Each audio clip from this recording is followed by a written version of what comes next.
Halo, selamat sore pemirsa. Program New Screen kembali menemani Anda, menyampaikan berbagai informasi ekonomi bisnis dalam negeri. Dan selain dua informasi utama tadi, tentunya sejumlah informasi ekonomi dan bisnis lainnya akan kami hadirkan. Tak lupa kami terus mengingatkan untuk tetap menerapkan protokol kesehatan selama masa pandemi agar kita terbebas dari COVID-19. Bersama saya Fajar Wayong, inilah New Screen selengkapnya. Kita awali dengan informasi pertama, pemirsa. Pemerintah mengaku kenaikan inflasi saat ini menjadi tantangan yang harus dihadapi, mengingat tren inflasi dunia yang terus meningkat. Meski demikian, pemerintah optimis laju inflasi masih terkendali hingga akhir tahun.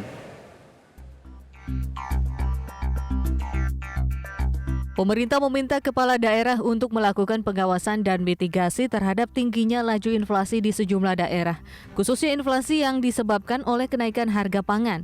Pemerintah mencatat saat ini setidaknya ada 30 provinsi yang memiliki tingkat inflasi di atas nasional.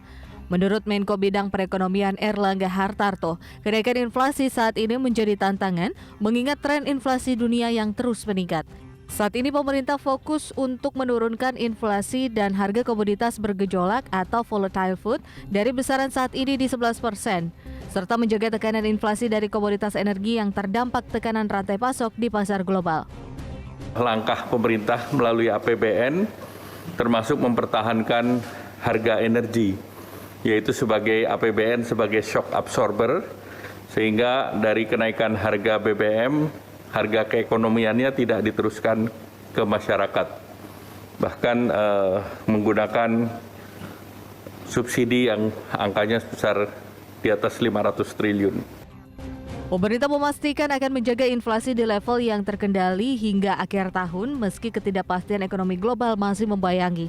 Agar daya beli masyarakat tetap terjaga di masa pemulihan ekonomi setelah tekanan pandemi COVID-19, pemerintah memproyeksikan inflasi hingga akhir tahun berada di angka 4,8%.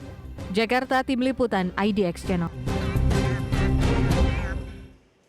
Wacana pemerintah yang akan menaikkan harga BBM bersubsidi guna mengurangi beban APBN akibat subsidi energi diyakini akan berdampak pada laju inflasi. Econom Center of Reform on Economics atau KOR Indonesia Muhammad Faisal menyebut langkah pemerintah yang akan menaikkan harga BBM subsidi tersebut akan membuat kenaikan inflasi di Indonesia mencapai 8% atau lebih. Seiring dampak kenaikan harga BBM terhadap harga barang dan sektor transportasi, sehingga akan berdampak peningkatan jumlah angka kemiskinan di Indonesia.